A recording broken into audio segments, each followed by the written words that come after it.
Live. Everywhere. On netrootsradio.com.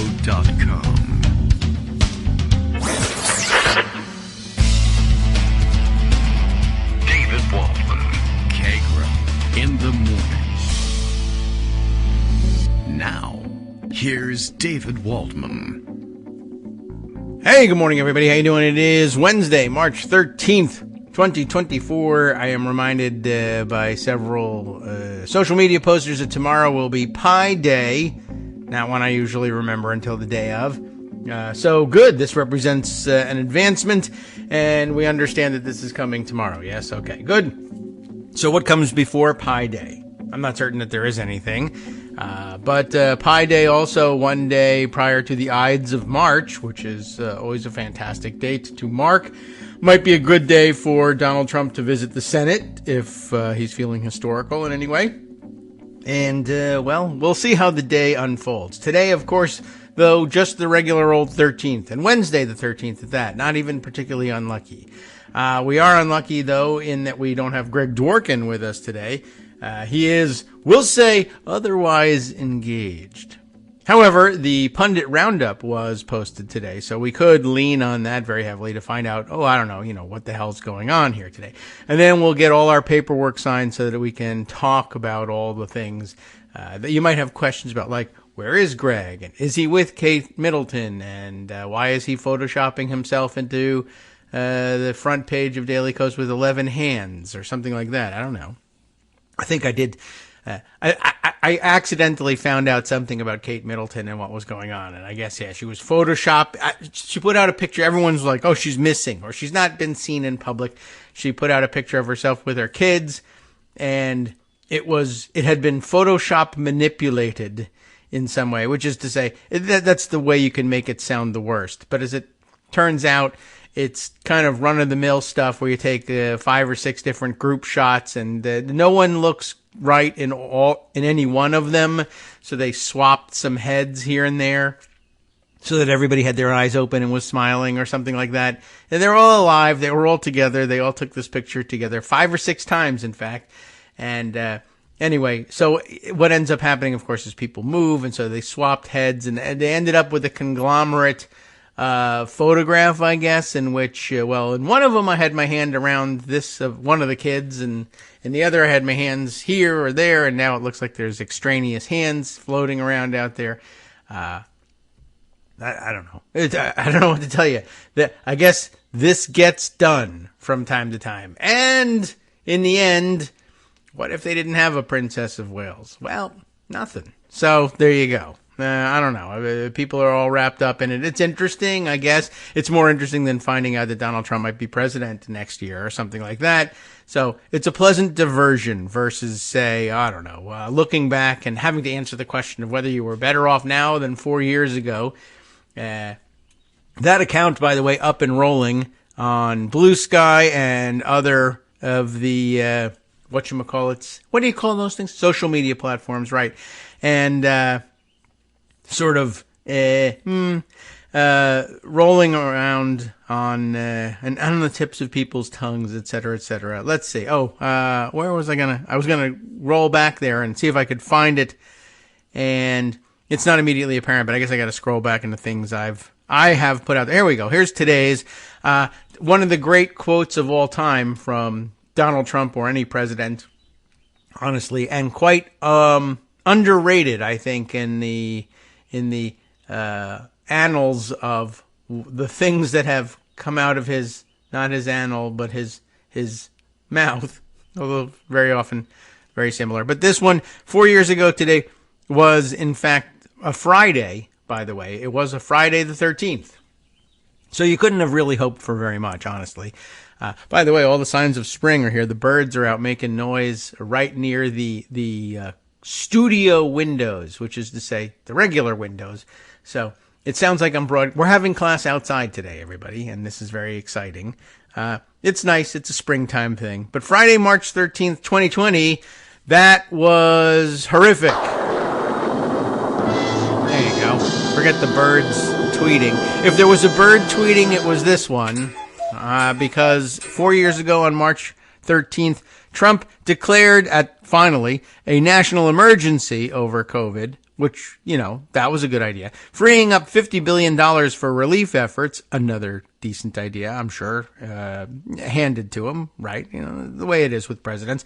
Pressed about the slow rate of testing, at least partly due to a desire to keep case numbers low, one of his more infamous initial, I would say, screw-ups with the pandemic, except it was obviously intentional. But anyway, that plus his axing of the Pandemic Prevention Office prior to the outbreak of the pandemic, Trump states, "I don't take any responsibility at all." I remember that very well, and everyone was kind of shocked at that. And, it was another one of those, oh no, he said that about McCain, his career is over moments that everyone came to forget instantly. I don't take responsibility at all. However, one of his more honest statements. So we at least have that going for us, which is nice. Let me bookmark that one so I have it for you later on. It might as well check in with what's going on the 4 years ago today Blue Sky feed. I don't know who's running it, but seems like a good idea, especially as all you really have to do is look at what happened 4 years ago today and just say it. You don't really have to put any particular spin on it. It will convince you. It will certainly convince you, whoever you are listening to this show.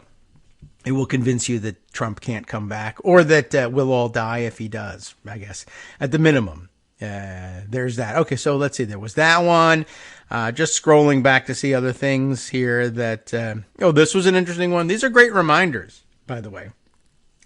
You, again, aren't someone who needs to be convinced, but maybe you'll remember some of these things and tell somebody who either does need to be convinced or who, at a minimum, somebody who needs to be, clubbed over the head and pushed off a cliff or something, whatever it is, or, left alone to vote. But maybe if there's any chance that their conscience will get the better of them, you tell them something like this. Trump also says today, was then Friday, March 13th, 2020, 4 years ago today. Trump also says hundreds of Google engineers are working on a website that will ascertain if a person needs a test and then direct them to drive through testing centers in big box store parking lots that will return a result in 24 hours. None of this came to pass. In fact, as I recall, and I think, I thought I saw the 4 years ago today account discussing it, but someone at least was discussing, I'm sure in the comments to that post, and maybe I can take a look at that one. Here is a follow-up from 4 years ago today, a screen grab from Wired magazine of that date. Trump caught Google off guard with a bogus coronavirus site announcement. That was the headline of their piece of March 13th. Google's not making a nationwide coronavirus testing website, and the company had no idea the president would say it was. Just sort of, one of those things, I guess, that you do. Of course, there was the big stock market crash that happened that day, et cetera, et cetera. But anyway, so I thought that was an interesting look back, too. Good remembrance of how he used to just blurt out lies about stuff he wishes was being done about the coronavirus pandemic. But I'm not really going to do it. Just like I remind everybody every night as I look through the COVID numbers, and remind everybody of the time in October of 2020 when Trump was finally released from Walter Reed Hospital after, I guess, allegedly beating the virus, although I can't tell you for sure that Trump isn't suffering right now from long COVID. I don't know. But anyway, after that episode, when he filmed himself on the White House lawn promising Regeneron and whatever other therapeutics he had been administered at Walter Reed would be delivered free of charge by the military to every vulnerable senior in America as soon as they needed it, and none of that came to pass either. One of the more cynical plays of all time. It's hard to pick a top 10 with Trump, but the idea of in the beginning of October walking out there and promising the most frightened, most vulnerable seniors in America a miracle cure that he was going to deploy the military to bring to their homes. I mean, as president of the United States, telling people, senior citizens that they believe that. That's really, and of course they vote in such large numbers, and there was early voting and vote by mail, etc., because of the pandemic. And I just imagine how many people went and filled out their ballots. Like President Trump, he's the president. He wouldn't just stand there on the White House lawn and lie that he's not even going to lift a finger to try to do any of this stuff. We're finally saved. He got the COVID. He was cured of it. And he figured out what the cure is because he's such a genius, and he's going to send the military. The military can do anything in this country. They're all veterans, World War II veterans, etc. They believe in the power of the military. They believe in the power of the presidency and the good that America can do. And I don't know. I'd be interested to know how many of them died waiting for Regeneron to be delivered to the door of their assisted living facility. But I don't know, just one of the more cynical things you could possibly have done. And he did it because he's that kind of a jackass. All right. There's an awful lot of other things happening today. I don't know what any of them are, but I have some things put away in Pocket. I can share them with you. People are talking about things on Twitter and Blue Sky and Mastodon. And probably at some point we'll turn our attention to figuring out what some of those are. In the meantime, though, as I mentioned, Greg, not here today, but the abbreviated pundit roundup is here, and we can check in with that and see what he has non-verbally assembled for us to all peruse visually. And he, of course, begins with the Hur hearing. Who's hearing hers? That's right. Well, abbreviated pundit roundup, the Hur hearing was a political disaster for Republicans, which leads you to wonder why they would have convened it in the first place. And I guess it's because they really don't know what's going on in the world and are completely out of touch with normal Americans.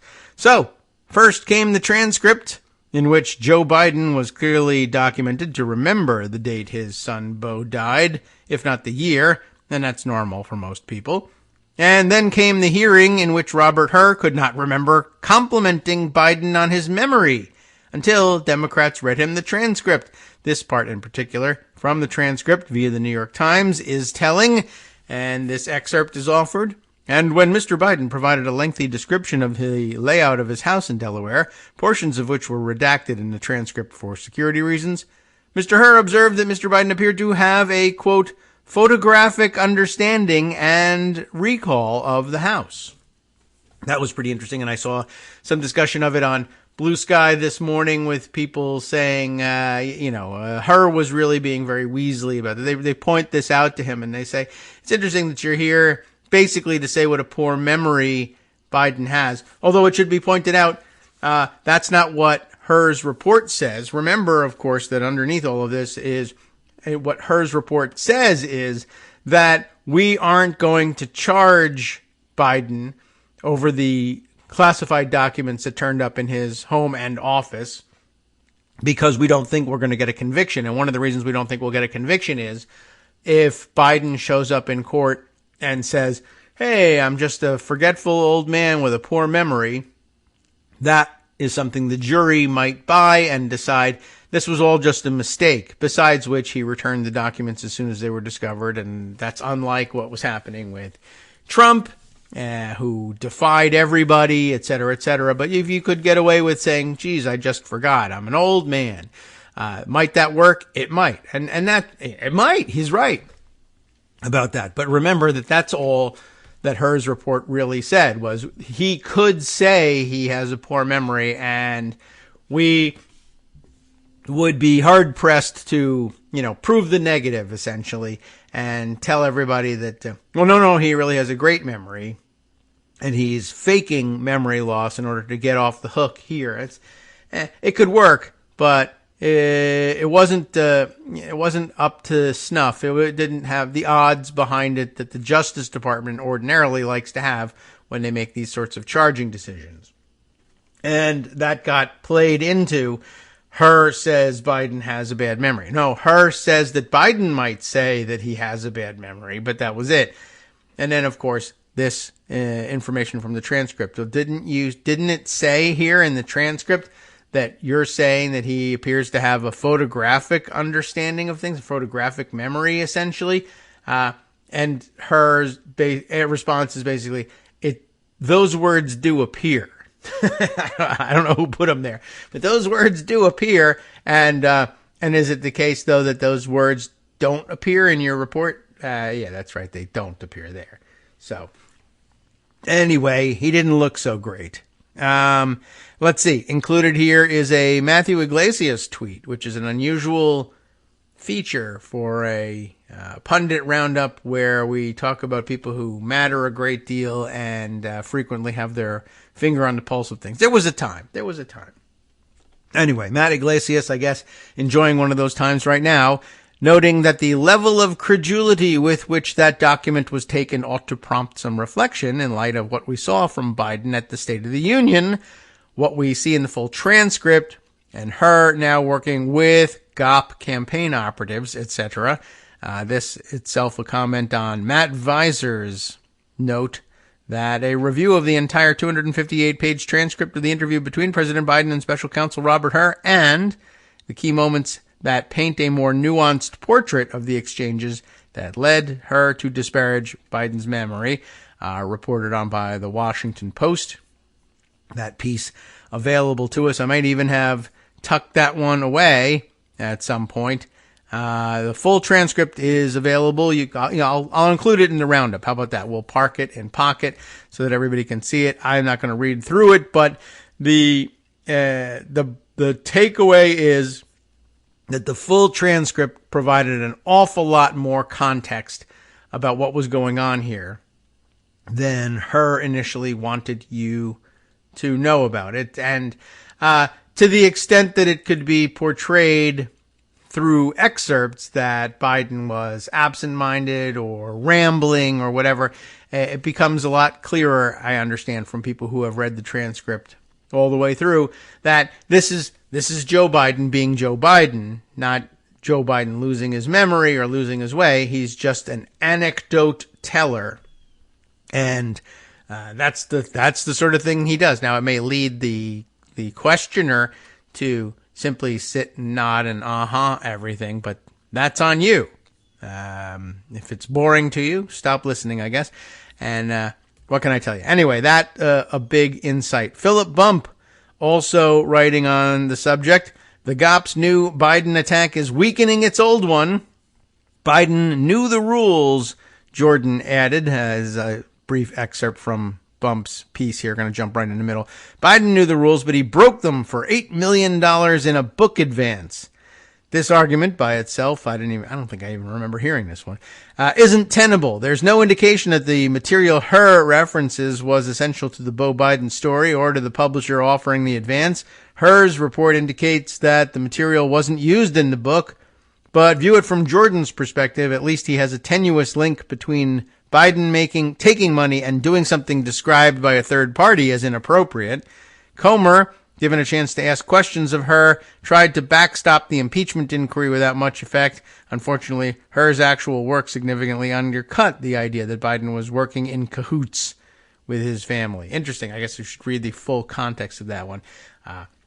Had Greg been here for it today, he probably could have given us more of the background of that piece. All right. Well, let's see. Then Aaron Rupar reflecting on this thing, saying completely reprehensible that Republicans smeared Biden for not remembering when his son died, when that's clearly a lie.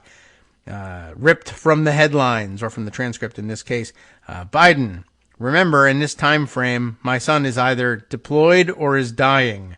And Biden saying, what month did Beau die? Oh, God, May 30th. And then, I guess, does he mix up the year? As many people often do. Yes, it turns out to be true. Let's see. New York Times noting anti-Trump group of Republicans laying out a $50 million plan of attack.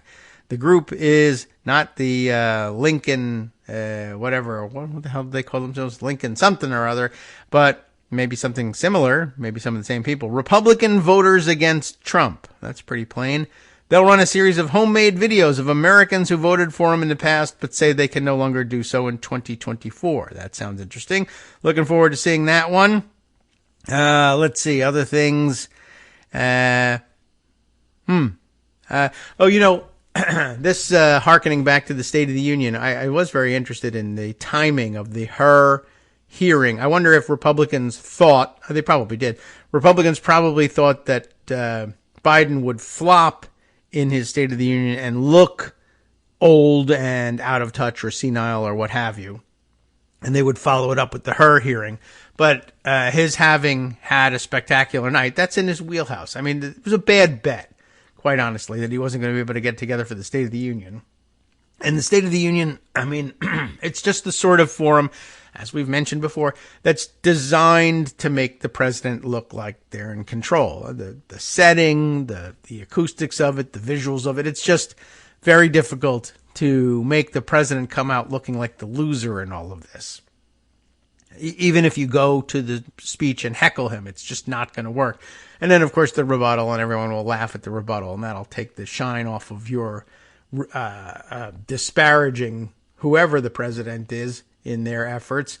Anyway, it didn't work out. And let's see, another embedded tweet here noting from Jamie Dupree saying, not hard to tell which party had the momentum after the State of the Union, commenting on Manu Raju's tweet that Katie Britt not answering reporters' questions about her decision to relay a story about a sex trafficking victim to attack Biden's border policies when the harrowing episode actually happened in Mexico and long before Biden was POTUS.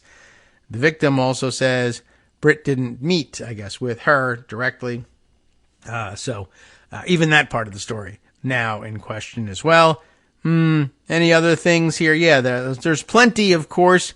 But let me see. I'm going to skip down a little bit to this news because this is part of today's top headlines, I guess.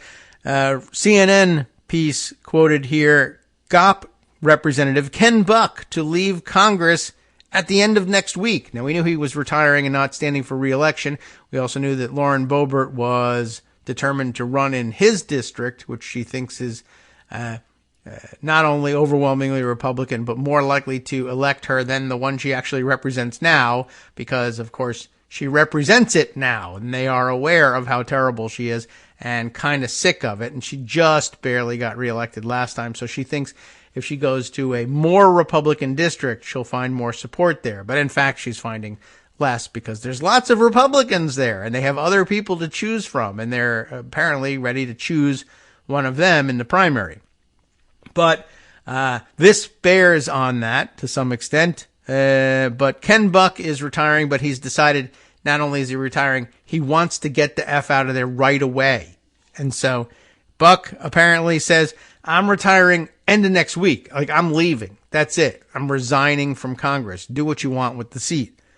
In CNN's report, Buck criticized dysfunction on Capitol Hill in discussing his decision to leave. Well, we know that. Telling CNN's Dana Bash, it's the worst year of the 9 years and 3 months that I've been in Congress. And having talked to other former members, it's the worst year in 40 or 50 years to be in Congress. But I'm leaving because I think there's a job to do out there. Okay, I mean, you got hired for this one, but you think there's another one? All right. This place has just devolved into this bickering and nonsense and not really doing the job for the American people, he said. I'd be interested to see what he thinks he's getting paid to do in the next couple of years. And there you go. Speaker Johnson, apparently, according to Olivia Beavers, says that Buck did not even give him a heads up ahead of this announcement. I didn't know, he said, adding that he looks forward to chatting with him. Although I did see some later developments that say, I gave you a heads up. I mean, it was a half an hour before I made the announcement. And so in all likelihood, you didn't see it. So kind of a half-assed effort at giving a heads up. But also, who freaking cares? Anyway, this does complicate things a little more for Republicans. Their margins are even smaller. And I think it means that if they gather every single Republican vote they can get together, they now have exactly 218 of them.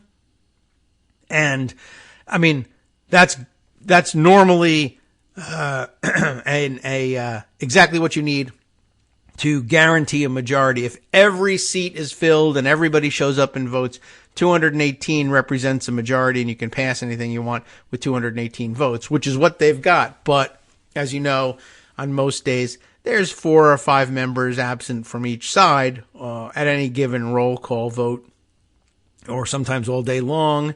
On the other hand, there are still a few vacancies that have gone unfilled, and Democrats don't have anything close. Well, they're a little close, but Democrats have no way of assembling 218 Democrats at this point. So, yeah, and so they'll be down to like a 3-vote margin.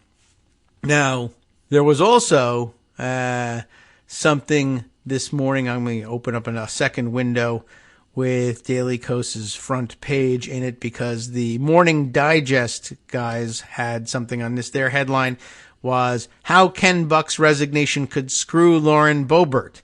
And I'm not saying it's hard to screw Lauren Boebert. I'm just saying this Ken Buck has successfully done so, and kudos to him for thinking through how it might be done. And it says it right here in the lead-off piece here, and it's a good thing, too, because that's what the headline was.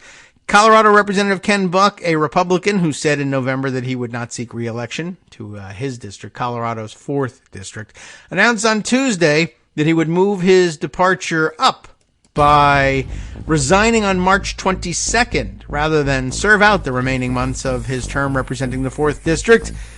Governor Jared Polis quickly declared in response that he plans to schedule a special election to coincide with the state's regularly scheduled June 25th primaries for down-ballot offices. What happens between now and then, though, could complicate Representative Lauren Boebert's already risky plan to take over Buck's safely red constituency. Find out how after this. Hi, I'm Scott Anderson, the guy that writes the daily summary for this show, Kagro in the Morning. Thank you to everyone that supports this show. Many of you send donations through PayPal, Patreon, Square Cash, Radio Public, and so on. Some of you write your own essays and send them in, or read articles with your own commentary. We appreciate it. Now, some of you are listening to this and thinking, I'd like to help, but isn't there something I could do that wouldn't require money or effort? Why, yes, there is. You can just like us. On Daily Kos, they call it the recommend button. YouTube has a thumbs up. There are hearts and likes and love buttons. Tap our love button. Tap our love button every day. Share our shows and summaries on Facebook and Twitter, YouTube and iTunes, Stitcher and Amazon. Most of these places allow you to write a review, so a sentence or two would be great. Recommend us to social media, or tell your friends to listen to the show. You aren't just helping us, you're helping them find their new favorite thing to listen to. You could change the world. So thank you in advance from me and everybody else in the world.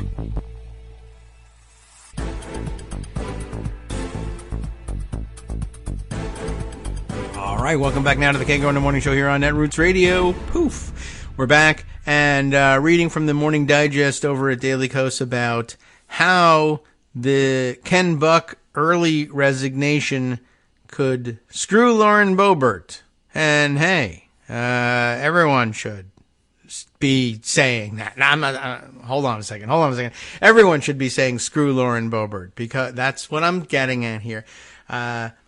Because, well, why not? She's terrible, and anything that endangers her re-election chances is a good thing.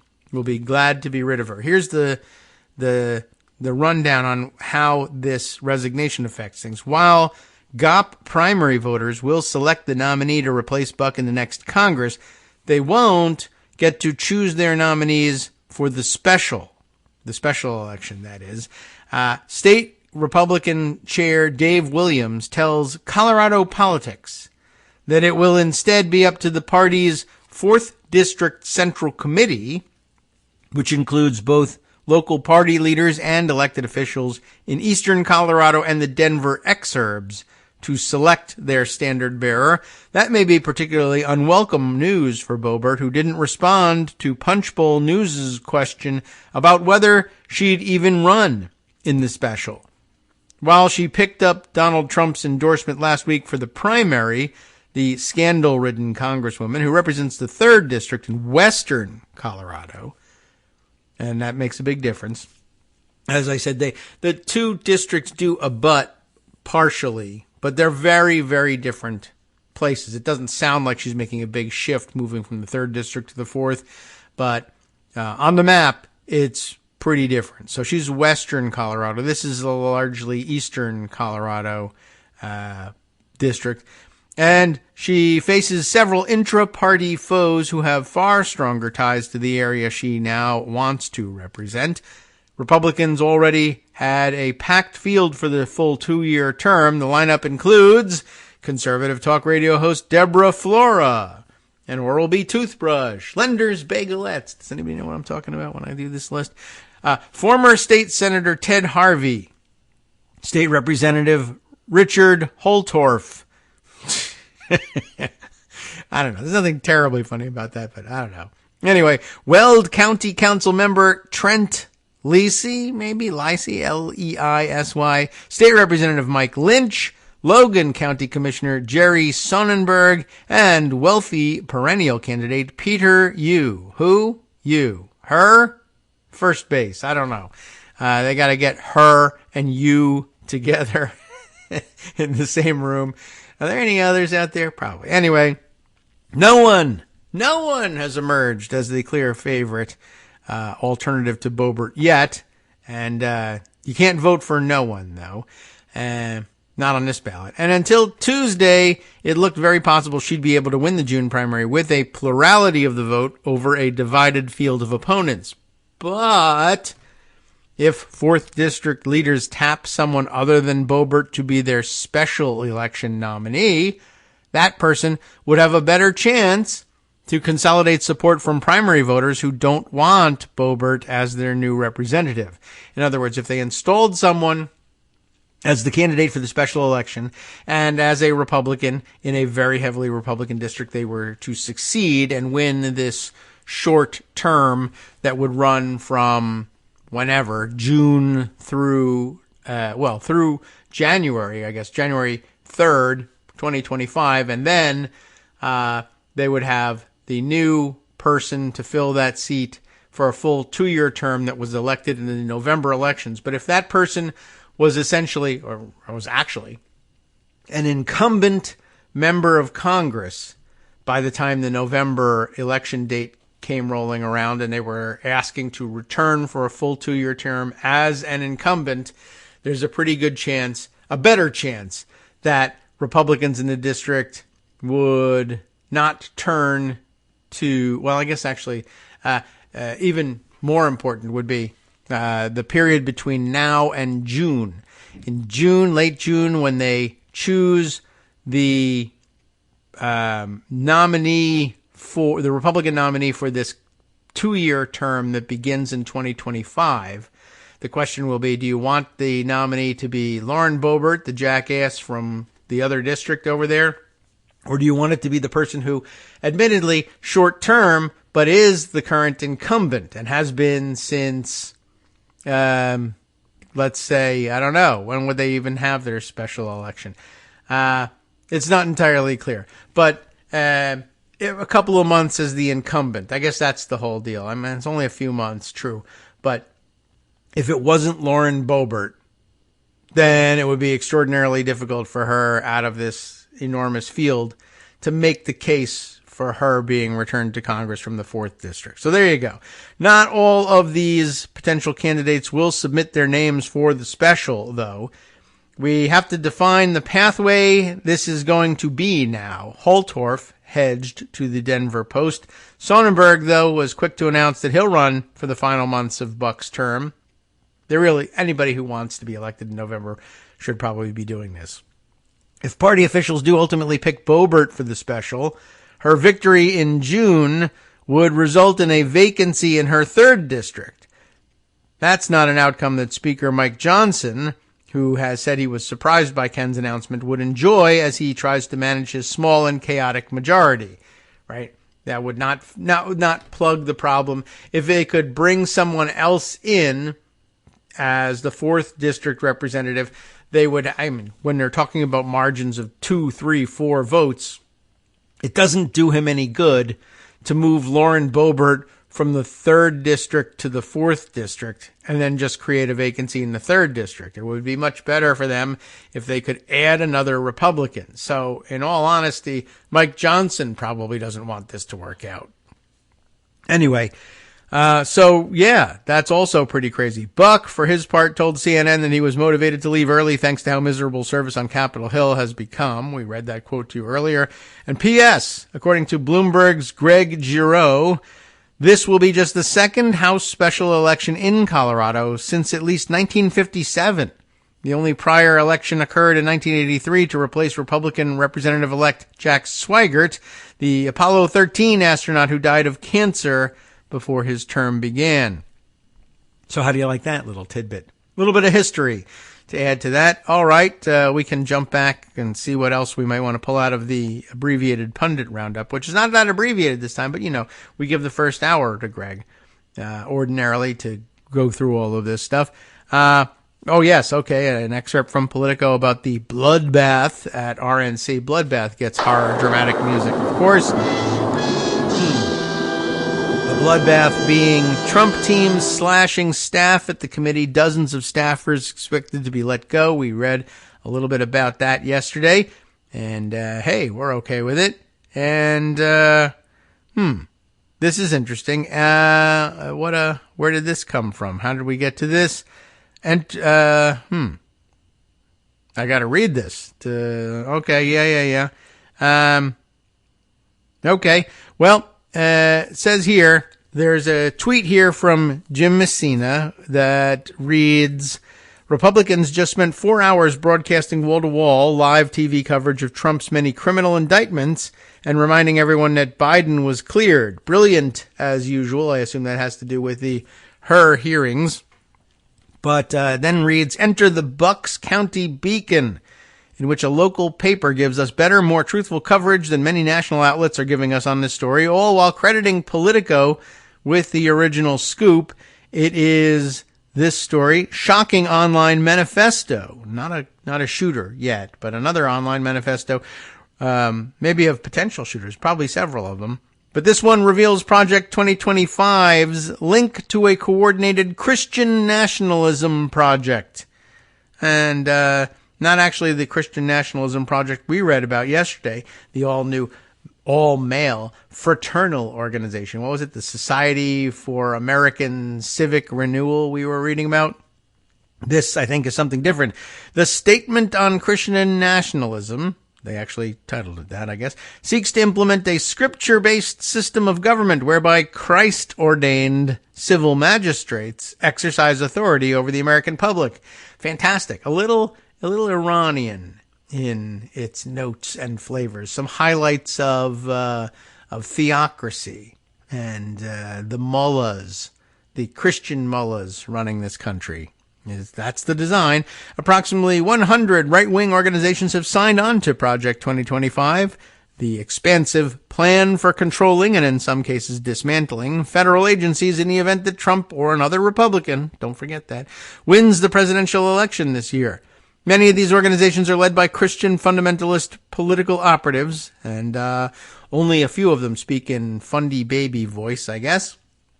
But maybe we should read the whole thing aloud one day in fundie baby voice, suggesting that they may use the plan to force all Americans to submit to their extreme religious beliefs. Just like Haman. Crank, crank, crank. Okay, well, historically, that's not been a great idea. The Bucks County Beacon has just found explosive new evidence that seems to validate this concern. The Beacon's discovery follows an early report by Politico journalist Heidi Przyzbala, which tied the Center for Renewing America, not the Society for Civic Renewal, American Civic Renewal, but another renewal idea. I guess that's code for them. That being one of the official Project 2025 partners, this Center for Renewing America, and tying them to an internal memo expressly listing Christian nationalism as a priority for a second Trump term. That seems like a bad idea. It will be unpopular, and unconstitutional, but no one cares about the Constitution anymore. Anyway, so to hell with it. All right, let's see. Definitely some other stories here, and some of which I felt it would be important to share with you. There's been some developments in, this one as, I guess, part of the Florida case against Trump. Eileen Cannon handling this one. But we'll have to see how she finds her way to shunting this news aside. CNN had a story yesterday, or on Monday, I guess, that we haven't really discussed yet, and it was an exclusive. I know this because that's the first thing it says. Exclusive. Trump employee 5. That in scare quotes. Who is Trump employee 5? Now we're talking about unindicted co-conspirators that they identify not by name but by number, and I guess we haven't really discussed who that might be yet, and apparently now we know. Trump employee 5, who unknowingly helped move classified documents, speaks out. And this is an important piece because it clears the way for a Philip Bump piece that I want to read, but that doesn't make, I guess, as much sense unless we read the basics into the record first. Caitlin Polans, two Caitlins, Caitlin Collins and Jeremy Herb on this one. I will say that's a good mix of Herb and Herb. We're not certain which one is the pronunciation of his last name, but maybe he's like Bobby Hebert. Maybe he's Cajun, and his name is Jeremy Herb. I don't know. I'll have to ask Jeremy next time I see him, which is to say never. Anyway, a longtime Pervalago employee who was a central witness in the investigation into former President Donald Trump's handling of classified documents, criminal mishandling, really, of classified documents, is now speaking publicly because he believes that voters should hear the truth. What a dumb idea. About his former boss and the case before the November election. Brian Butler. This part really grabbed me. Oh my God, Brian Butler was working at Pervalago? Of course not. No, I have to read that again. His name is Brian Butler. That's Trump employee number 5. And he's referred to in that manner in the classified documents indictment brought by Special Counsel Jack Smith. And he told CNN in an exclusive interview, that's what it said right up front, exclusive, that he doesn't believe the criminal case against Trump is a witch hunt. He thinks it's a solid case, I guess, as the former president has claimed. Butler gave testimony to federal investigators that informed crucial portions of last year's criminal obstruction charges against Trump and his 2 co-defendants, Walt Nauta, a personal aide to Trump, and Carlos de Oliveira, a property manager at Pervalago Sex Dungeon, who had been Butler's closest friend until recently. Butler, who was employed at Pervalago Sex Dungeon for 20 years, has spoken repeatedly with investigators, paying for his own attorney. Yes, this is the big difference here. The guy who actually broke away from Trump circles and is now free to tell the truth because he's paying for his own lawyer who's actually looking out for his interests. That's very interesting. So, Butler, employed at Pervalago Sex Dungeon, just want to say that again, for 20 years, spoken repeatedly with investigators, paying for his own attorney and breaking with the orbit around Trump that he knows so well, setting him apart from his former colleagues and friends as his former boss has been named in multiple federal investigations. Trump allegedly paying for all of their lawyers so that they will do his bidding instead of helping themselves stay out of trouble here. And when I say allegedly paying for their lawyers, I mean he's allegedly actually paying. We're not certain that any of these lawyers are really getting paid here, and that's one of the reasons why the good ones won't represent him or any of his people. Butler told CNN he unknowingly helped Nauta deliver boxes of classified information from Pervalago Sex Dungeon to the former president's plane in June of 2022, the same day that Trump and his attorney were meeting with the Justice Department at Pervalago Sex Dungeon and Pizza Heaven, I don't know, about the classified documents. That's rather amazing. They're meeting with the DOJ at Pervalago. The DOJ obviously coming in and saying, look, we know we have you dead to rights. We know you're hiding classified documents here. We're here to search the place and seize them. And, well, I guess not in June they weren't yet, but later on they came back. But they said, basically, we're going to execute a search warrant here pretty damn soon because we know what you've got. And we want to find out if there's more, and we want to get this stuff back. As they're meeting with the DOJ, he's sending Brian Butler and the other two, Nauta and De Oliveira, to secretly carry presumably the most damning stuff, or at least the stuff he wants to hold on to the longest, move it out of Pervolago, put it on a plane, and ship it to God knows where. And remember in all of this that to date, there really haven't been any other searches of any other Trump layers for classified documents. They just searched Pervolago, and they found plenty, certainly enough to put him away. But one, they're not going to get a chance to do that. And two, they didn't even bother searching the rest of the places yet. And they really should. And I think that's what Philip Bump is getting at later on. Anyway, that day, June 3rd, 2022, Butler received what he remembers as a strange request from Nauta, who wanted to know if he could borrow an Escalade from the car service Butler ran for Pervolago Sex Dungeon. Trump and his family were about to fly to New Jersey that day for the summer. You know, he's got the Bedminster property there, and it was typically Butler and his valets, or do we say valets as the British do, who handled getting their luggage onto the plane because, of course, the Trump family doesn't touch things. They, quote-unquote, employ others to do it. Whether they ever pay them for it or not, I'm not sure. Anyway, I think they just extort the work from them by holding their families hostage. That's what I heard from nobody. Anyway, it was an unusual request from Nauta for the car, Butler says, because Nauta typically didn't handle moving luggage and asked Butler for the car in a guarded way.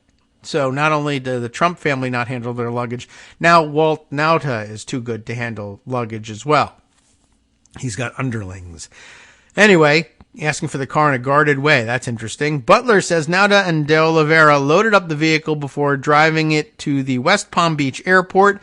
Butler arrived with his own car filled with Trump family luggage, then helped Nauta load Trump's plane with the luggage as well as bankers' boxes of documents that were in the Escalade. Butler says he didn't realize that the bankers' boxes contained anything out of the ordinary. I left, he says Mar-a-Lago. I texted him, "Hey, I'm on my way." He followed me. He pulled out and got behind me. We got to the airport. I ended up loading all the luggage I had, and he had a bunch of boxes, Butler said of Nauta. There were boxes that were in the indictment. They were the boxes that were in the indictment, the white bankers boxes. That's what I remember loading, Butler added. 3 months after the FBI removed hundreds of government records from Pervolago Sex Dungeon in August of 2022, Butler left his job as a club valet and manager, in part due to a growing restlessness to move on and to, stay out of trouble, probably.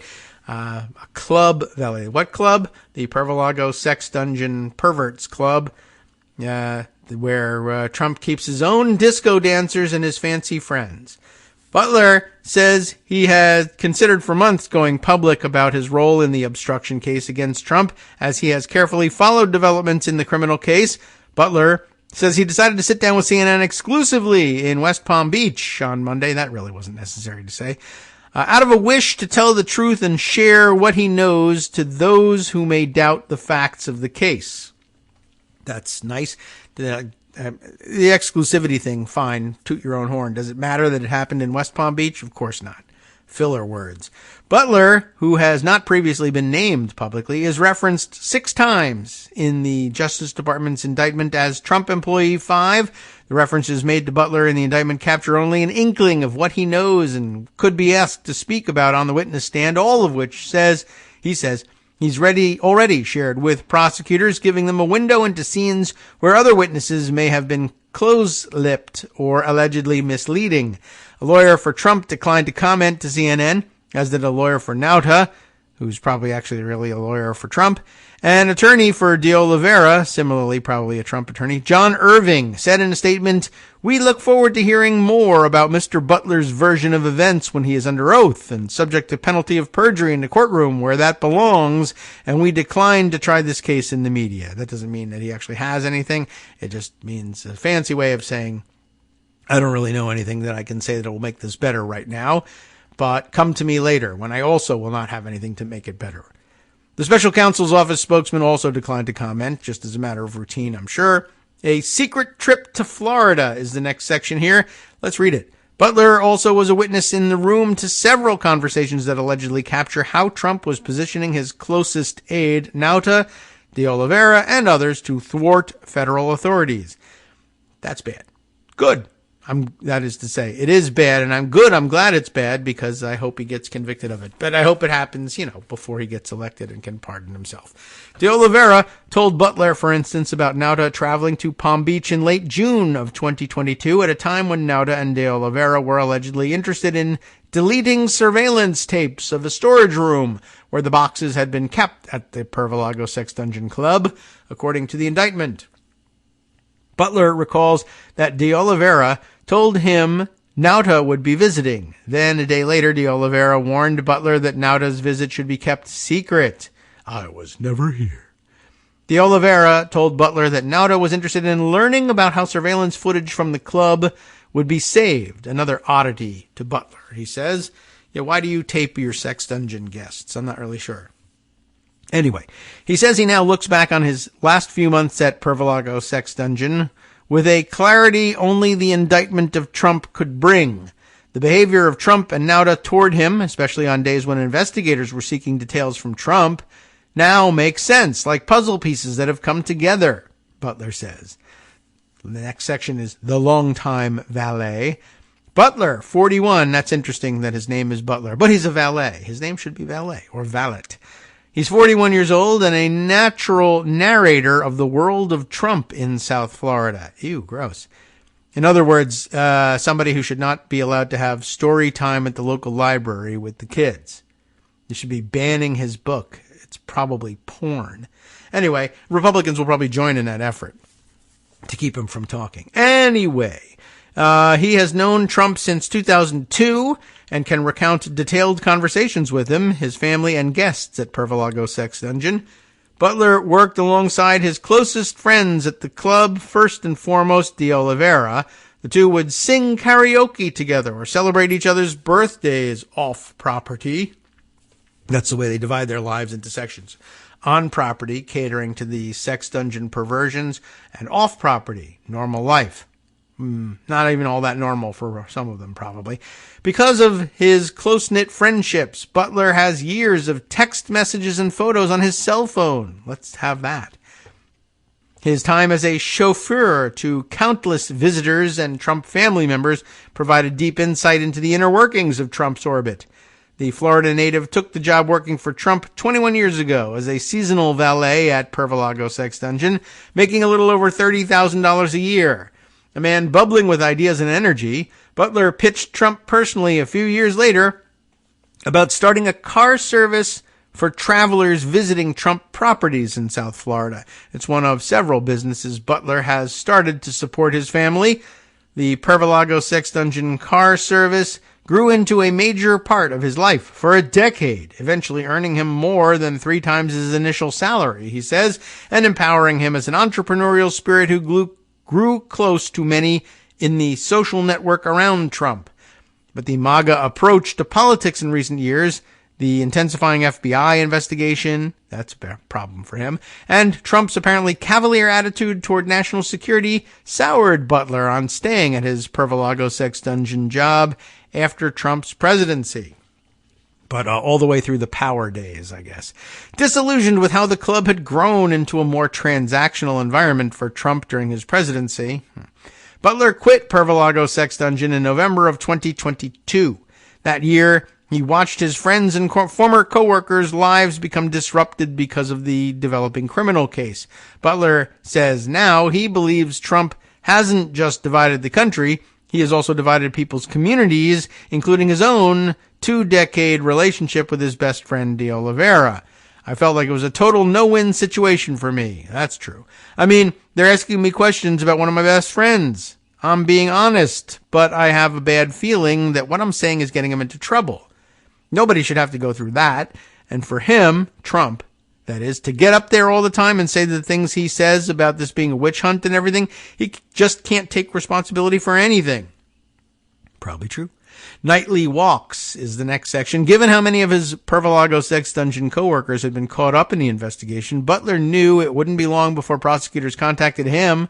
Butler and de Oliveira live only a few hundred feet apart in their Palm Beach Gardens neighborhood. Multiple times a week, they would go on nightly walks, often discussing the buzz around the sex dungeon club. While out walking with de Oliveira one evening in early March of 2023, months after the FBI search of Pervolago sex dungeon, Butler got an urgent call from his wife. He needed to come home immediately because FBI agents had just shown up.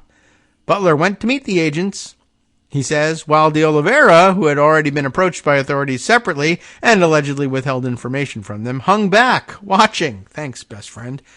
Despite their close-knit friendship, Butler and de Oliveira took two very different approaches to the FBI. De Oliveira has been charged with lying to federal investigators, who accuse him of repeatedly denying seeing or knowing anything about boxes of documents at Pervolago sex dungeon, despite personally moving them.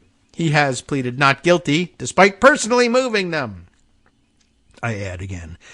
At one point in their walks during the investigation, that probably should never have happened, Butler says de Oliveira told him they were all dirty regarding moving boxes.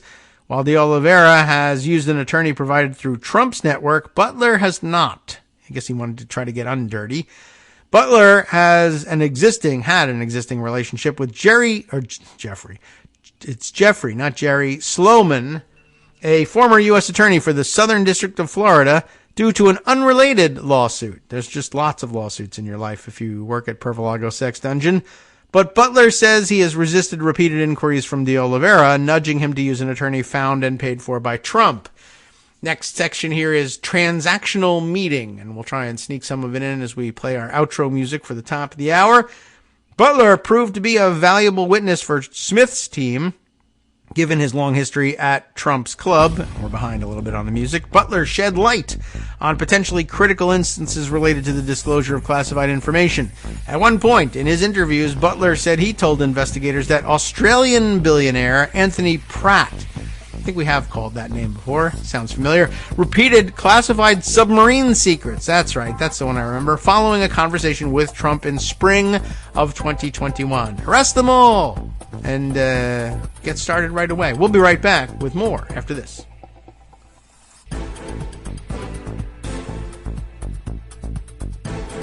All right, welcome back now to the Kagro in the Morning Show here on Netroots Radio. Just checking in on social media feeds, trying to see if I'm missing anything super important. Probably, definitely happening.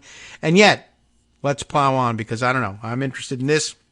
This is big development, not news, obviously, to Jack Smith. So they have this information. So if you're wondering whether or not it will be coming out at trial eventually, the answer is yes. The only question is, well, actually, normally I would say yes, but we're not certain that the trial is going to take place because the guy who's the chief defendant is running for president and might pardon himself of all charges. And by the way, I mean, as long as you're just making crazy legal claims, as the Trump team definitely is at this point, he doesn't need it, and I don't know that he'll be interested in it, but free idea for delaying the trial even more. I mean, just to illustrate how crazy some of these delays really are. I don't know why Trump isn't at this point saying, well, we should be dismissing the case against me now, and we should be trying to litigate these issues even before the trial takes place, right? Just one of the various pre-trial motions, and there are two types, etc. Or I guess motions that in mid-trial motions in limine, but we're also now my mind is blanking on the terminology. When I'm reminded of it, I keep telling you what the definition of it is, but now for some reason I'm blanking, and mostly it's now the pressure of telling myself, remember it immediately on the air. But anyway, more pretrial motions that could delay this. Why not make a motion to dismiss the case based on the fact that he, in fact, did pardon himself months ago, either when he was president in secret or at some point after the presidency, and make the claim that he, as former president, retains the pardon power. There's nothing in the Constitution that says that. It should be a slam dunk, but how long does it take to slam dunk anything around here anyway, when you can appeal it to an appeals court and then to the Supreme Court and then have this, that, or the other thing happen, or maybe a partial ruling, or it's 9-0, or it's 5-4. I can't tell what happened here. It should be a slam dunk, but you can't slam dunk anything in less than 3 months around here. So why not add another 3 months of delay? Yeah, sure. The former president has pardon powers. No, absolutely not. But I said so just to see how long it would take the court system to say, of course not. Get on with it. No, that's dumb. We dismiss you outright. If it takes 5 minutes, he'll do it. And it's not like he's paying his legal bills. So what's the difference, right? Freebie. Just go ahead and do it. Before long, you'll probably see something quite that dumb. Anyway, we were going to read the next section on the transactional meetings. And noting, we did get the first couple paragraphs in that Butler proved to be a valuable witness for Smith's team.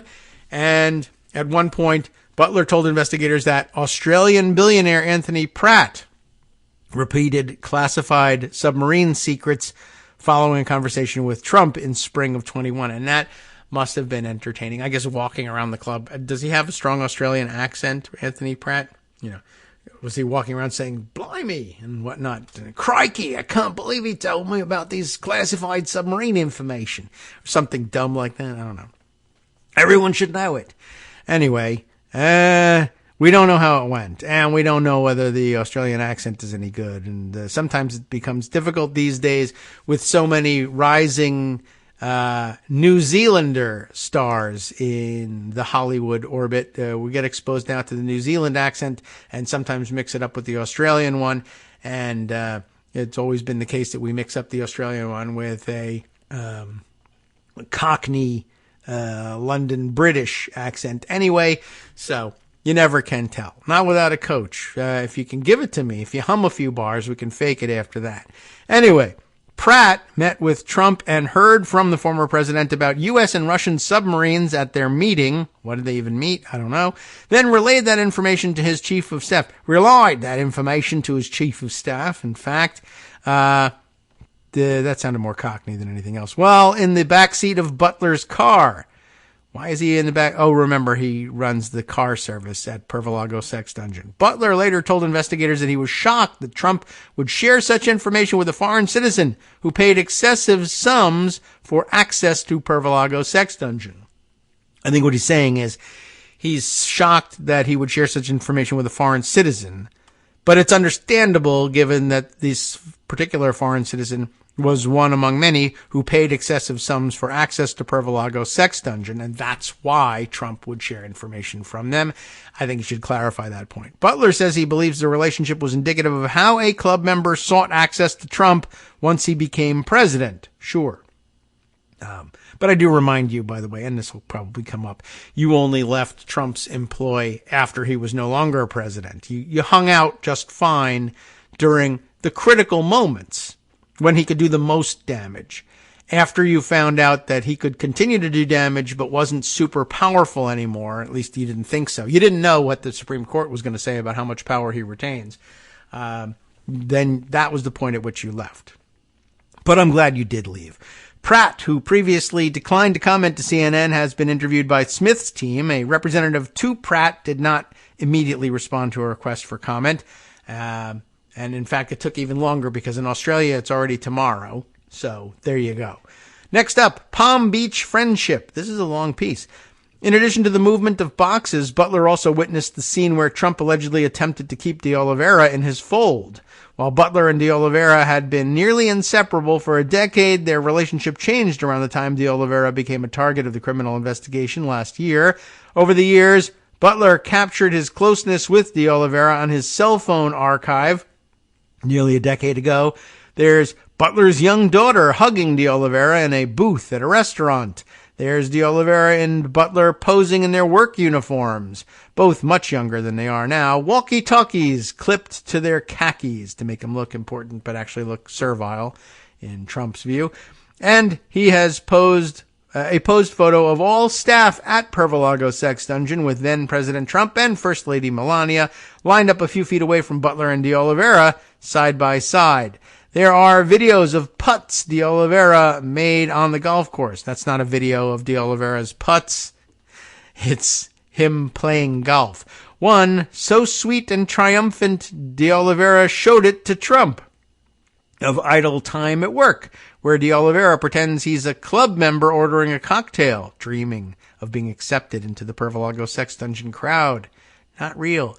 Or the supervisor sitting at Butler's desk of a Taylor Swift karaoke session. That'll get him fired now. In Butler's living room or after a round of golf, days before de Oliveira's indictment. The good days. Butler calls the clips now.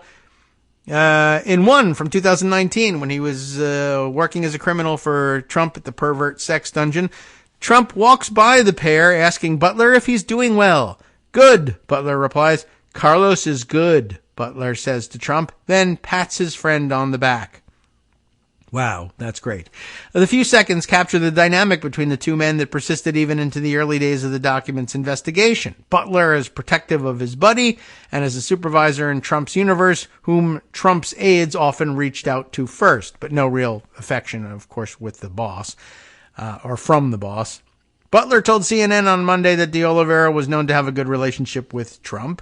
The conversation echoes one prosecutors picked up on years earlier, which now forms the very latest allegation, or the very last allegation in the indictment. In August of 2022, when Butler and de Oliveira enjoyed a long weekend with family at a Florida casino for Butler to celebrate his 40th birthday, Nauta reached out to Butler, quote, to make sure Carlos is good, unquote, prosecutors alleged. That's interesting. It's almost as if it's code. Everybody walks around and says, Carlos is good for some reason. And for investigators, they just say, we're just talking about my friend Carlos. But it's beginning to sound like, that's weird. Is that code? Why do you guys always walk around saying Carlos is good to one another? Anyway, Butler assured Nauta twice that de Oliveira was loyal and wouldn't do anything to hurt his relationship with Trump. And why Nauta takes Butler's word for it when Butler turns, I don't know, but there you go. Prosecutors say Trump then called de Oliveira to tell him he would get his property manager a lawyer. Butler and de Oliveira were at the casino's food court when the call came in. The famous high-quality good stuff at a casino food court.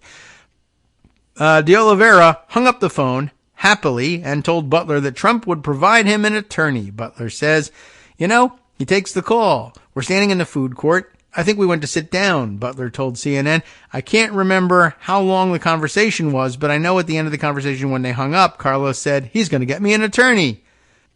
Butler recounted the story to prosecutors and provided them with access to his 2 cell phones, too. Always interesting. Since the Trump indictment, Butler has seen de Oliveira from afar in their neighborhood and in news clips as his friend comes and goes from a federal courtroom. The two men no longer speak. Well, one of them speaking to CNN anyway. And hey, that is pretty interesting. Now, I told you that there was something in pocket from Philip Bump that was related to this, and I think maybe it will make more sense now that we have that as background. This, a day later, the Post's Philip Bump writes, there's new reason to think Trump still has classified documents, if you ever doubted that. It's not, oh, hey, we now think that. It's, again, new reasons to think it's true. You probably always thought it was true.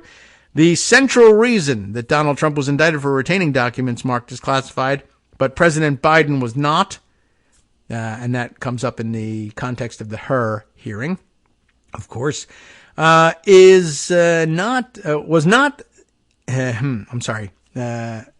central reason Trump was indicted and Biden was not is that Trump tried to retain the documents once the government sought their return. This is not a matter of opinion. It is instead the distinction drawn by special counsel Robert Hur when he declined to seek charges against Biden. Trump was known to have documents and tried to keep them, hence the indictment. Now, on Monday afternoon, CNN published that interview with former Pervolago sex dungeon employee that bolsters one of the lingering possibilities surrounding Trump's action, that he may still have documents at one of his other properties. You will recall that the FBI's 2022 search for documents was limited to Trump's Palm Beach estate. Now, I just want to pause for a second to remind you of this because this will just slide right off your back because, the date's correct. You've heard it before, so you just let that go. Let me hear the new stuff. I just want to pause to remind everybody that we just heard, you will recall that the FBI's 2022 search for documents was limited to Trump's Palm Beach estate. In the middle of 2022, they found out that he was retaining all these classified national security related documents at Pervolago sex dungeon. A huge crime for which any number of other people we've seen ruined before in history. It just happens from time to time. But they're accused of espionage and they're locked away forever. It's 2024 and it's getting on in 2024. We're in mid-March. It's almost April here. And it's all of 2023 plus a significant portion of 2022 and now a significant portion of 2024, thank you, has passed since they found out that this guy had stolen national security secrets and was keeping them in his sex dungeon house. Nothing's happened. And the trial's not set to start for months and may not even start then. An entire year in which we sat around saying, oh, what the F? The guy's got... it takes forever with these guys. So there you go. I just wanted to point that out. This is now going on. August, right? They seized the things in August. They know that they're there in mid-2022, June, when they meet with them. But they get a hold of the damn things in August. So to September, October, November, December, 4 months in 2022, dead to rights. We've already seized these things. 3 months have passed in this year. So a year and 7 months. So we're really, closing in on 2 years since they went to his house and just seized all this stolen national security nuclear secrets crap from his house. And he's still like, well, I don't know, maybe there shouldn't even be a trial at all. And the American judicial system is like, we should think about that. That's pretty amazing all by itself. Well, anyway, so we were saying, you'll recall that the FBI only searched the sex dungeon property, and they gathered scores of documents from a storage room near the pool and from Trump's personal office. It was the third tranche of documents the government had recovered. After grudgingly leaving the White House in January of 2021, only after an insurrection, of course, Trump moved to Pervolago sex dungeon, bringing with him a number of documents and mementos that he himself had helped pack up. He also oversaw the return of a number of boxes of materials to the National Archives, allegedly returning 15 of more than 70 boxes that he'd brought to Pervolago sex dungeon. The archives found material marked as classified among the contents of the boxes and alerted the Justice Department. This led to the issuance of a federal subpoena for any material marked as classified. In early June 2022, attorneys working for Trump handed a Justice Department official a package that they represented was the entirety of the classified or marked as classified documents still in Trump's possession. That was not true. That August, the FBI searched Pervolago and found more than 100 more. What a number. It has been understood for some time that the lawyers assembling the package of documents to be handed over in response to the subpoena were not given access to all of the boxes of material. Speaking to CNN, former Pervolago sex dungeon employee Brian Butler explained that on the morning the Justice Department arrived to take possession of that package, he helped load boxes into Trump's plane before the former president left for his home in Bedminster, New Jersey, where he later filled Ivana's casket full of more papers and buried them, allegedly, except no one is even alleging that, except they are alleging it, except they're kidding, except they're not. But there you go. An even better explanation of what was going on. This visit in June was the time at which Trump's attorneys were handing over that package of information to the FBI and saying, this is it. We've searched the place and this is all we found. This is everything we got. And they knew it wasn't, and they had to come back in August and execute the full search. But in June, they were saying, this is all we've got. The very same day, they were shipping boxes out by plane to Bedminster. I mean, it's like a bad movie. And the FBI is like, gee, thanks. We'll take that. As opposed to, sending agents to West Palm Beach Airport and grounding his plane and seizing it at that point. Oh, well. On June 2nd, the day before the Justice Department arrived, Pervolago sex dungeon employees, including Trump's valet, Walt Nauta, moved a number of boxes on the property and then transporting more than 24 to Trump's residence before the attorneys began a search for responsive material. Then, on June 3rd, Nauta reached out to Butler, who was in charge of vehicles at Pervolago sex dungeon. Walt had come up to me and asked me if he could use one of our Escalades. Butler told CNN's Caitlin Collins, that much we heard about in the other piece. Since I ran the car service, I pretty much kept control over the vehicles. I had loaded a bunch of the family luggage into the minivan, and I was just going to drive it to the plane, load it up, and that's it. Butler saw people he later recognized as Trump's attorneys at Pervolago sex dungeon that day. The attorneys handed over the package of material and were allowed to look at the storage room where most of the material was stored. They signed a document attesting that no other material existed. That got them in trouble because it wasn't true. That same day, Butler headed to the airport to load Trump's private plane for the flight to New Jersey. Nauta had already left, Butler told Collins, and had asked to be updated when Butler was on his way. He was waiting at a nearby business, Butler said. Why? Why not helping? What business? I don't know. I texted him, hey, I'm on my way. Right. Oh, okay. Then he goes to follow him. He followed me, pulled out, got behind me. We went to the airport and loaded up the luggage into boxes. You noticed that he had boxes, Collins asked? Oh, yes. They were the boxes that were in the indictment. The white banker's boxes. That's what I remember loading. Butler helped load those boxes, between 10 and 15 of them, onto the plane. He told Collins that he never saw them come back. It's not necessarily the case that those boxes included classified information, certainly, but remember the context. This is the moment at which Trump's attorneys were turning material over to the government that they'd plucked out of a subset of the boxes in Trump's possession. Perhaps the movement on June 2nd was simply about moving unrelated material to New Jersey when the Trumps left, or perhaps material was transferred to Bedminster. We know that there was probably at least one classified document at Bedminster after Trump left office. Remember, right? The one he had with him in a 2021 meeting when he was speaking to writers working on a book for his former chief of staff, Mark Meadows. That document, mentioned by Trump in a recording that was later published by CNN, purportedly involved military plans. CBS News reported in June that the document was not among those mentioned in Trump's later indictment. His lawyers indicated that they were unable to find any such document. Still missing. Terrific. Like Kate Middleton. His lawyers had conducted a general search of Bedminster for any classified documents in December of 2020 without success. I can't believe that his lawyers, one, conducted the search, and two, had no success. Perhaps this was because there were no classified documents on the property, or, as was the case at Pervolago sex dungeon the prior June, they simply weren't given the chance to look in the places where the documents were kept. That's the fundamental divide we're asked to consider.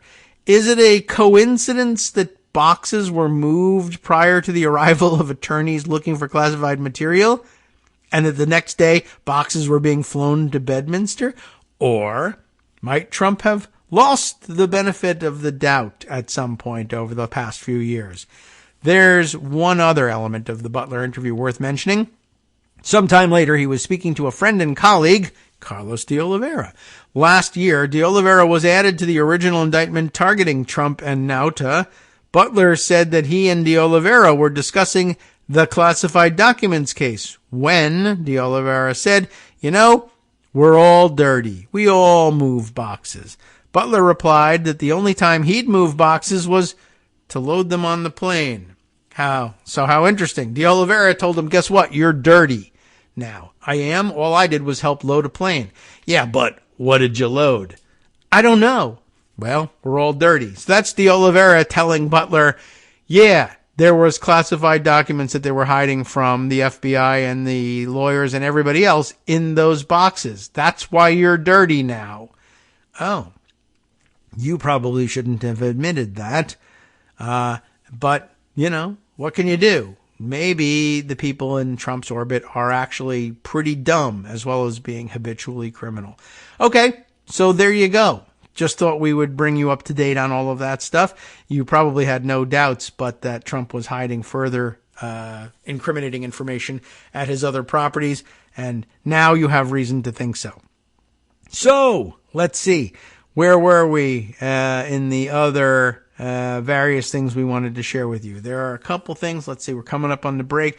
We didn't finish, as I recall, reading through all of what we heard from Ilya Somin in his restatement of his disagreement with the SCOTUS conclusion in the Trump Section 3 case. So perhaps we can use a few minutes to finish up that piece. We read through the bulk of it yesterday, but I think we stopped at just before the section, let's see, the impact of the court's decision. We read through all of what he disagreed with in the court's decision, and you likely disagree on many of the same grounds. But here, there's a little bit more here on the impact of the court's decision. Perhaps that will take us to the next break. The one good aspect, Ilya Somin writes, remember, a George Mason University Law School professor, conservative place it was. He says the one good aspect of the court's ruling is that it eliminates nearly all the remaining uncertainty about whether Trump can assume the presidency if he wins the 2024 election. By holding that Section 5 enforcement legislation is the sole mechanism by which federal office holders can be disqualified, the decision forestalls such potential scenarios as, let's say, a Democratic Congress refusing to certify Trump's election. In other words, it's not a good aspect. It's a good aspect in that it removes nearly all remaining uncertainty, and uncertainty is a bad thing, but it removes it in favor of the virtual certainty that Congress would not be able to stop his certification as president should he be determined by them to have won the election, or by the Electoral College to have won the election. And that's bad. Now, in theory, Congress could enact new enforcement legislation between now and January 20th, 2025, when Trump would take office, should he win, or should he simply seize it. But that is incredibly unlikely. After January 20th, any new enforcement legislation that might threaten Trump would be subject to his veto, and it is almost impossible that Congress would muster the two-thirds majorities in both houses need to override it. Similarly, likewise, I should remind you that it's unlikely that the Congress would be able to muster a two-thirds majority to lift his disability, and they should attempt to do that now, knowing that they'll fail, and just say, well, the fact that we attempted to lift his disability and failed must mean that there's a disability to begin with. It's a giant assumption, but let's just see how it works. Why not? Anyway, some observers suggest the court's ruling doesn't categorically bar Congress from refusing to certify Trump's electoral votes in the event he wins the election. But I think such a conclusion is implicit in the court's repeated emphasis on the idea that Section 5 legislation is the exclusive enforcement mechanism. That could be. There's a link here, I guess, to tell you who it was that thinks that it doesn't necessarily preclude that possibility. You can follow it, and perhaps we will at some point. But anyway, refusal to certify electoral votes is not Section 5 legislation, or indeed legislation at all. That said, there may be some residual uncertainty on this point because the court does not directly address it. So maybe. Anyway, the price of certainty is that Section 3 is largely neutered with respect to federal office holders. Unless and until Congress enacts new Section 5 enforcement legislation, former office holders who engaged in insurrection will mostly be free to return to power and try their hand at subverting democracy again. Congress would likely need to enact new legislation to prevent them from taking office, and it is highly unlikely that Congress will enact meaningful enforcement legislation anytime soon. And don't forget that lots of people who supported and still support the insurrection are members of Congress. How likely is it that a Congress that includes them will pass new legislation disqualifying people who participated in January 6th from office? Well, it's about zero.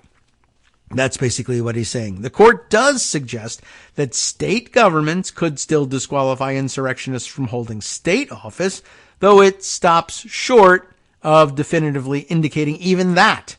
The question may need to be further litigated in the future, and maybe should be litigated by a completely different or widely expanded Supreme Court. That would be nice. Why not overrule this precedent? Besides, it's not even ancient precedent. It's fairly new, and we know how Alito feels about that. Some insurrectionist federal office holders might be convicted under, let's say 18 U.S. Code Section 2383, the federal insurrection statute, which I keep telling you about, which the court's opinion describes as enforcement legislation under Section 5. So, I was kind of right about that. But such convictions may be difficult to obtain, especially in the case of those who promoted and aided an insurrection indirectly, as Trump did. Hi, everybody. It's me, David Waldman. Yes, the same guy who interrupts you all the time. Interrupting you one more time just to tell you again, another reminder that your contributions are what keep this show on the air, and Patreon.com, Patreon.com, is still among the easiest ways to make the sustaining subscription donations that keep us afloat. Are you ready for the pep talk about how our Patreon campaign is still going strong and growing? Well, too bad. Yeah, the plain fact is we actually are headed in the wrong direction, and whereas we once had about 175 monthly patrons, we're now actually down below 150. Time to recruit some more. Not exactly the kind of news I wanted to share, but there it is. For those of you in a position to support the show, Patreon.com does make it easy to make those secure, recurring monthly contributions to do so. Patreon.com/KagroX gets you straight to our donation page. We've been through a lot together. The worst of the pandemic, we hope. The worst of the insurrection, we hope. So go ahead and treat yourself. You don't need an excuse. Give yourself the gift of a little something you enjoy in life. Support the show. And of course, if you happen to prefer using PayPal or even the Square Cash app, we're up and running on those options too. So thanks again, everyone, for all your support. We couldn't, or at least shouldn't, do it without you. Hope you'll be on board soon too. Thanks for all your support.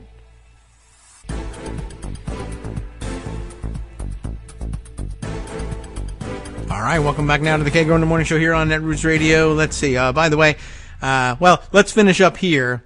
Although perhaps we can make note of the fact that since we're reading a Lawfare article, Lawfare's Blue Sky account notes that Fulton County Judge McAfee dismissed 6 counts of the indictment related to the solicitation of violation of oath of office charges due to insufficient detail.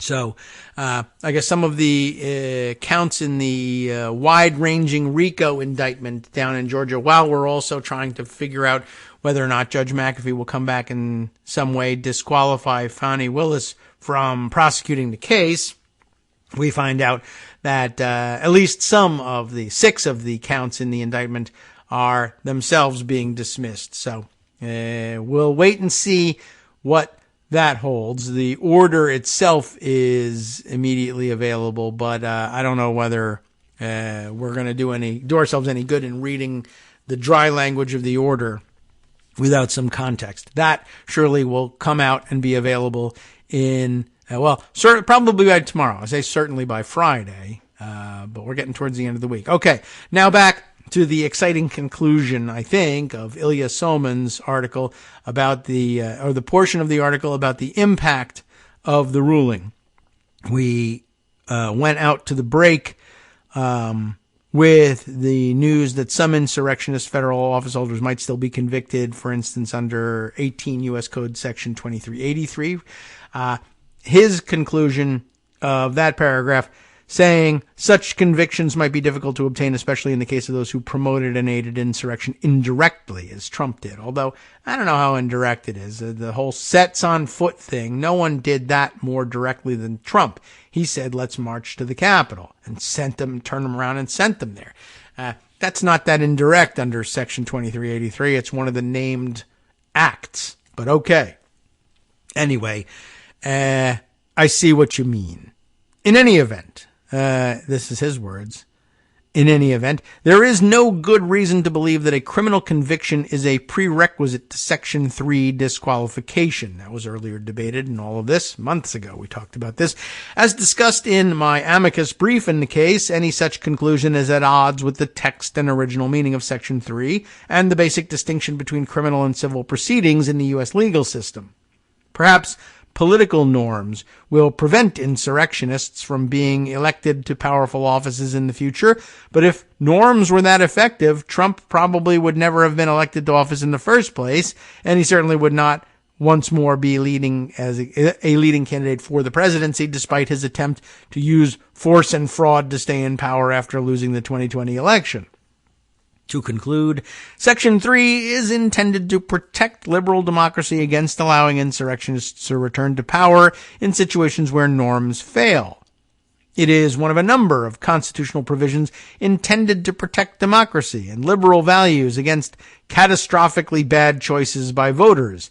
In Trump v. Anderson, the Supreme Court largely gutted that protection on the basis of highly dubious reasoning. Yes, that's true.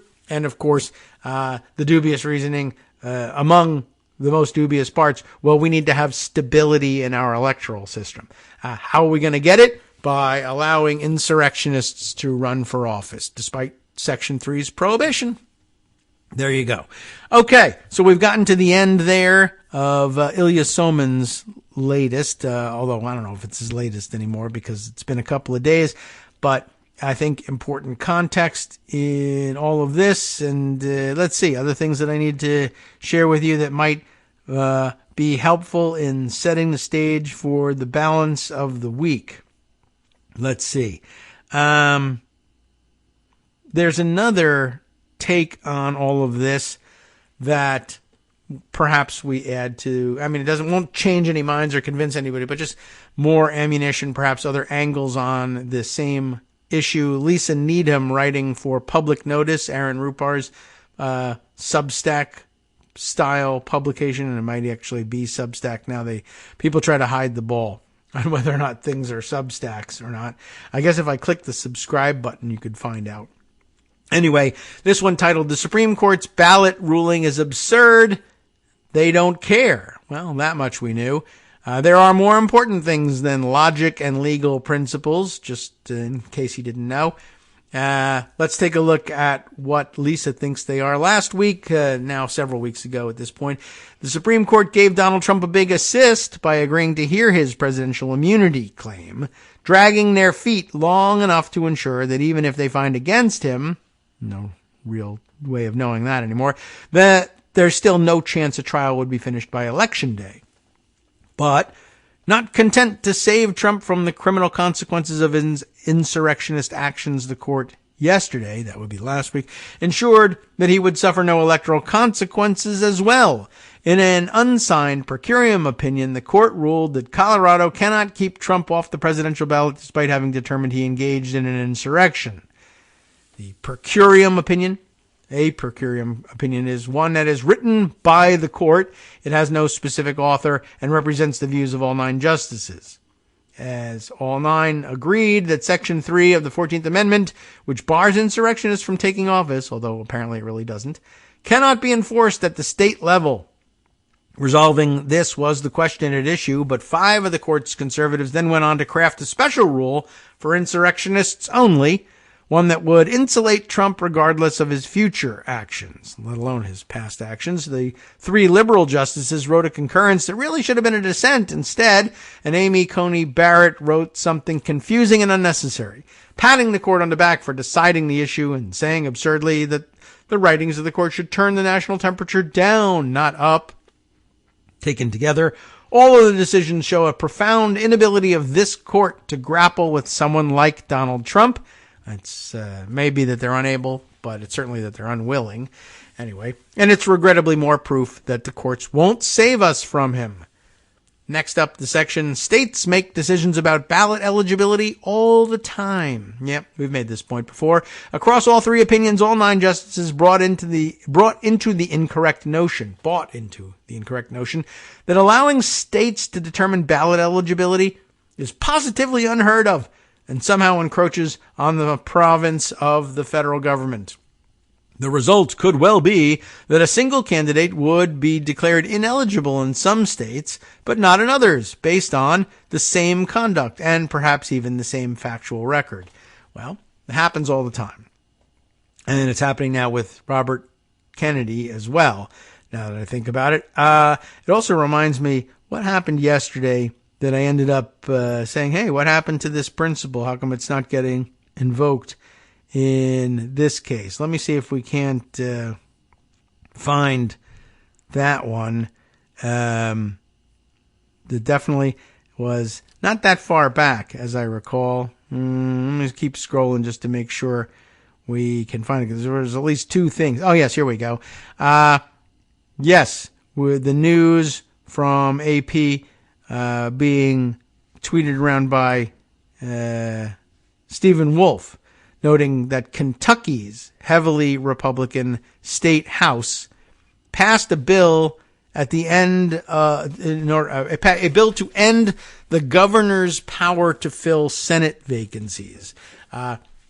Just another example of places like Kentucky and Wisconsin where the state legislature is fond of removing gubernatorial powers when they fall in. When the governorship falls to a Democrat, the Republican state legislatures simply strip him of those powers so that they can't do that. That's another way of reclaiming the election that they've lost for whatever reason. But Kentucky now entering into that fold really has always been there.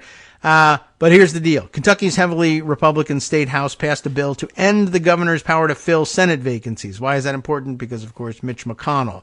A 2021 Republican law already requires that Democratic Governor Beshear pick a same party appointee if Mitch McConnell leaves office early. But this bill would mean a months-long vacancy until a special election occurs.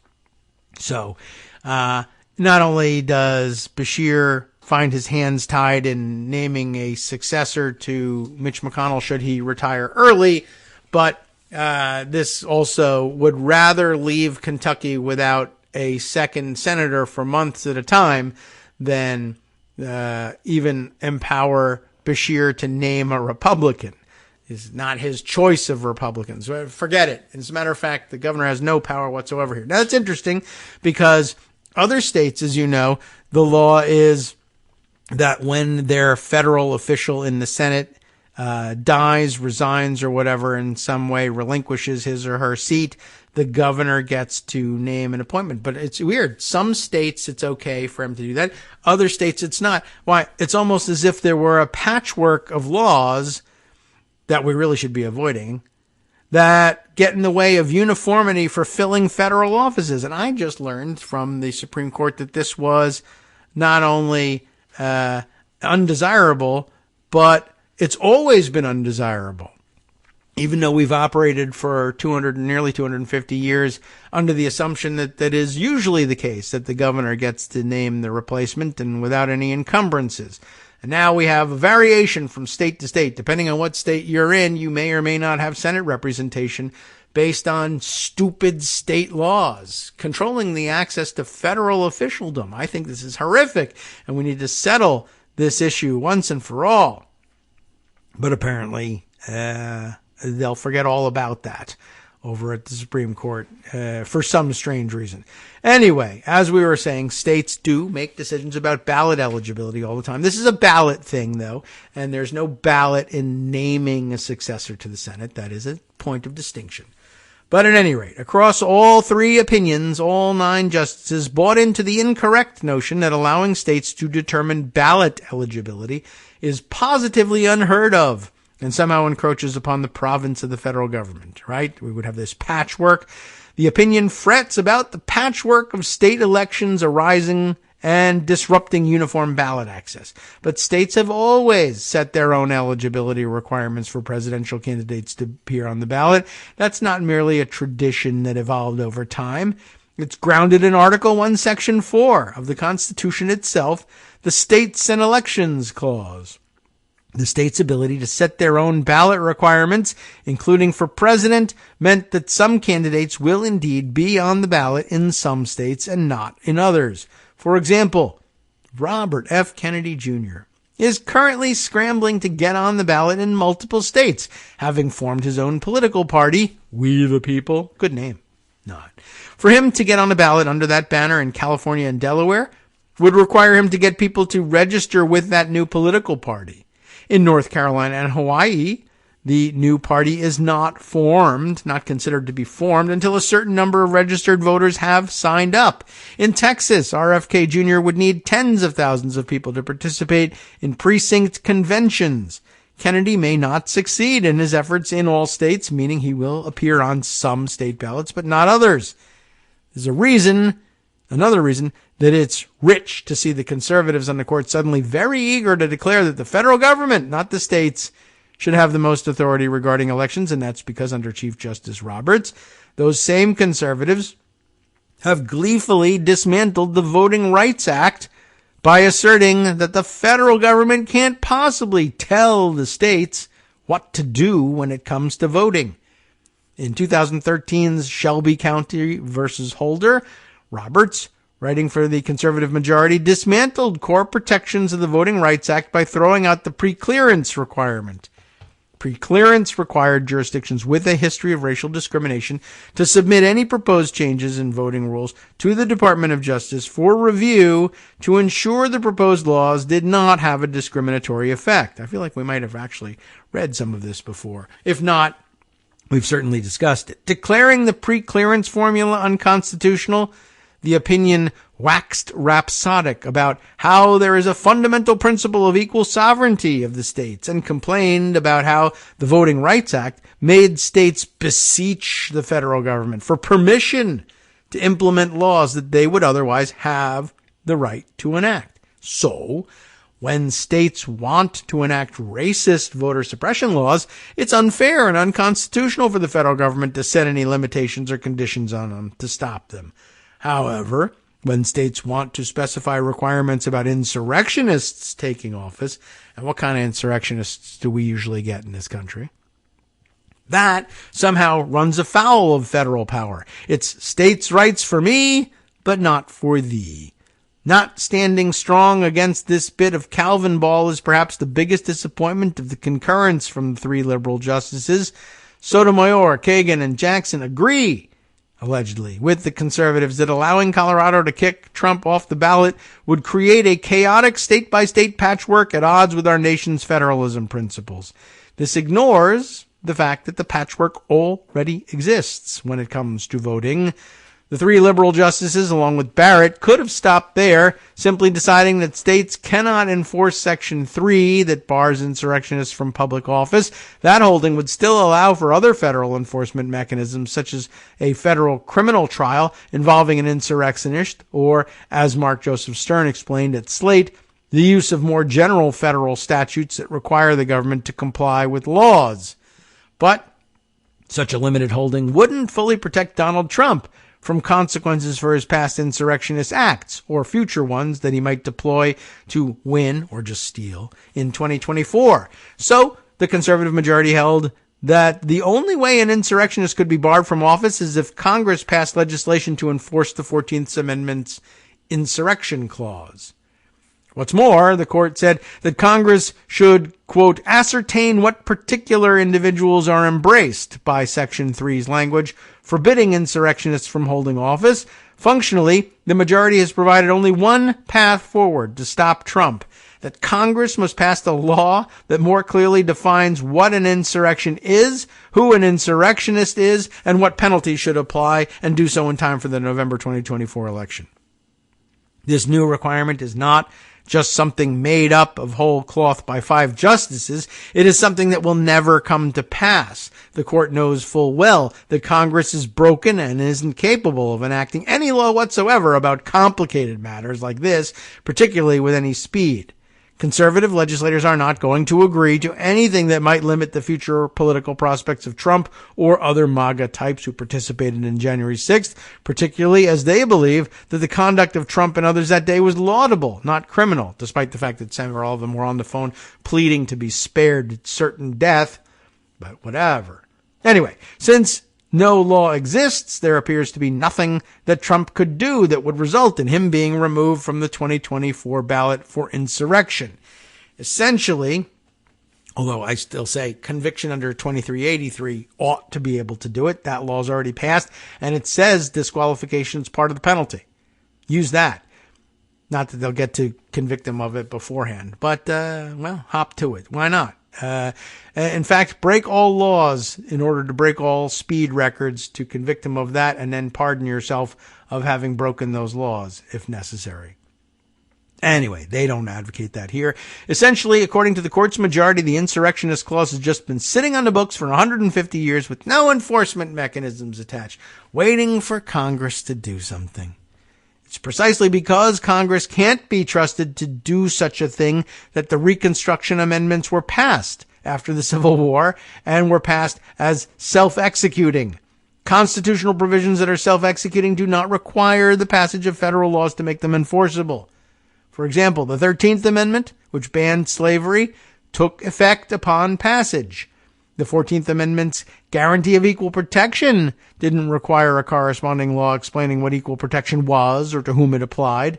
John Roberts himself wrote an opinion only 15 years ago saying that the 15th Amendment's expansion of the right to vote to include black men was self-executing. But as of last week, just a slice of the 14th Amendment, the one barring insurrectionists from taking office, is meaningless and toothless until Congress wants to pass a law about it.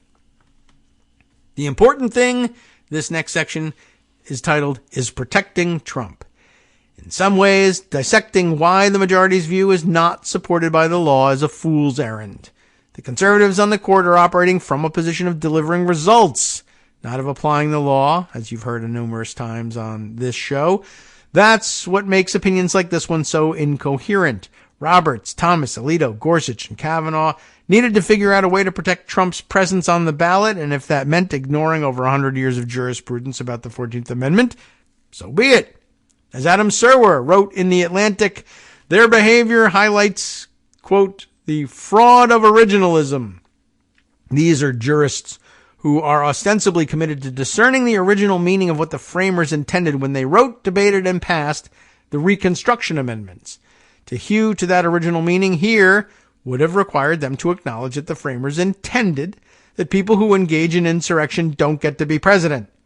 That result, though, was undesirable to the right, so conservative justices happily tossed their commitment to originalism out the window. It could be said that this behavior means that decisions from this court are becoming unpredictable. In reality, it's just the opposite. All one needs to do to discern what the court's conservatives will decide is to look for the results conservatives want. No matter how absurd those results might be, no matter how much those results fly in the face of existing precedent, the right-wingers on the court will make sure they win. That's it. Wrap that one up. Not that you needed to be told it, but occasionally it's good to have these things, these thoughts bouncing in your head, confirmed by someone who has more organized thoughts, in order for you to help lean on that. All right, let's see. How about something else from the state level? Somewhere up here, if I can just find it. Yes, I mentioned, having mentioned the Kentucky situation and compared it to Wisconsin's situation, I have this piece from The Guardian from Tuesday by Alice Herman, writing from out of Madison, Wisconsin, that the right-wing effort to oust Wisconsin's Republican Assembly Speaker falters.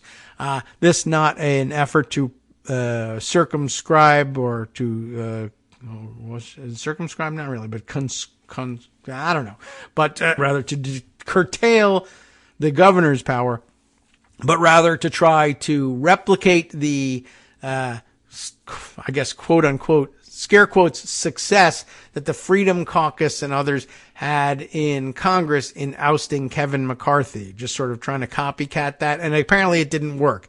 But the most interesting part is somebody looked at the ouster of McCarthy and thought, great idea. We should try that. Where'd they try it? In Wisconsin. MAGA activists launched a campaign in January to remove Robin Vos from his post illustrating endurance of election denial in the state. What's that about? Well, an effort by right-wing activists to recall Wisconsin's powerful Republican Assembly Speaker, Robin Vos, appears to have failed. I guess that's how they're styling it, a recall rather than vacating the chair. The campaign, which was launched in January, was a long-shot attempt by MAGA activists to squash their feud with the establishment-leaning Assembly Speaker by forcing him out of office. It wasn't the first time the activists, who identify themselves as the grassroots of the Wisconsin Republican Party, tried to remove him from office. Voss's opponents challenged him in a primary in 2022 and came within 300 votes of winning. The recall illustrates the endurance of the election-denying movement in Wisconsin, whose proponents continue to push false claims of widespread voter fraud in the state. Megan Wolfe, the nonpartisan head of the Wisconsin Elections Commission, has been a focal point of their ire, and when Vos refused to push for her ouster, the movement came for him. Our community's call to fire Robin Vos is a call for genuine election integrity. Matthew Snorek, that's his real name, apparently, who filed the recall petition, said at a press conference on Monday, it's a response to his obstructions of fair elections, highlighted by his blocking of the impeachment of election administrator Megan Wolfe.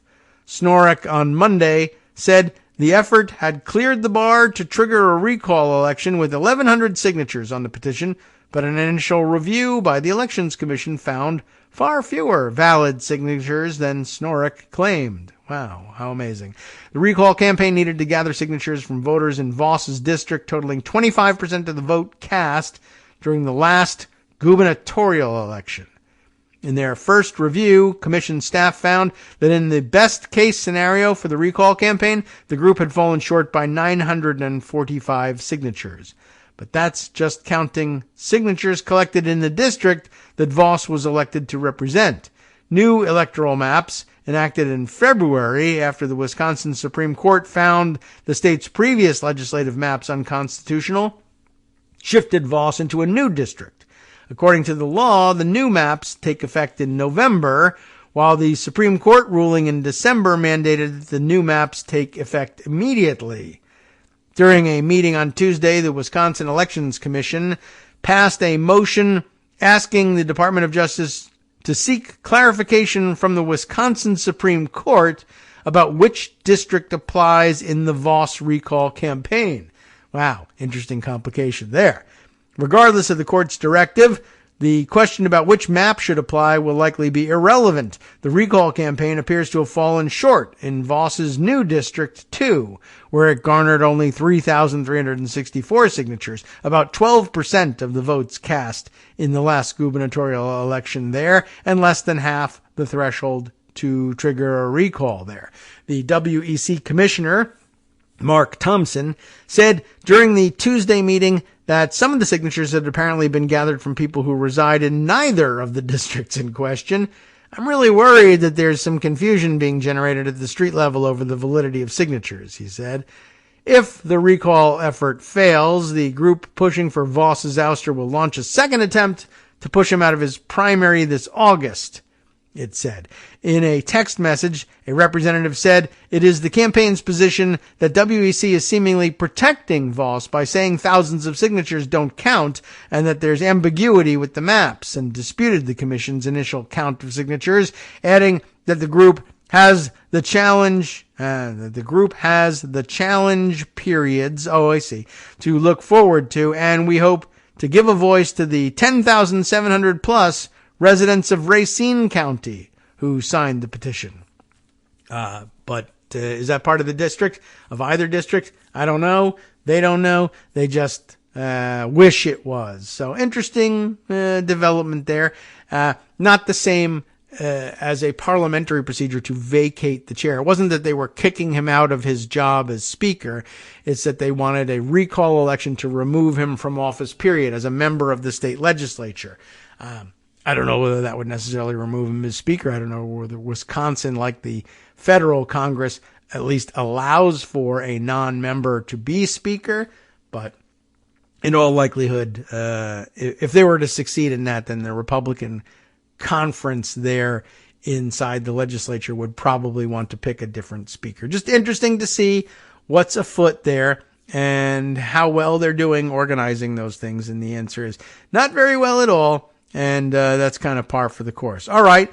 Let's see. Anything else that we can fit in? Probably not, as we are getting close to time for our outro music and time for us to walk away from today's show. In fact, we could probably roll that now and call it a day. Thursday and Friday still to come here, and we'll see how things are going and whether Greg can join us for a Thursday show or not, or maybe wants to make up for it, or just appear on Friday if he needs a little bit of extra time to get things together. All right, we'll give you an update on what's going on with that probably tomorrow, but for right now, you can, in fact, stay tuned for even more news, views, insights, and revelations with Justice Putnam as the West Coast Cookbook and Speakeasy comes up next right here on Netroots Radio. Now that, of course, one of the things that always happens, if I play the intro music in time and I stop reading the articles and I put time aside to tell you what's coming up on the show, there we go.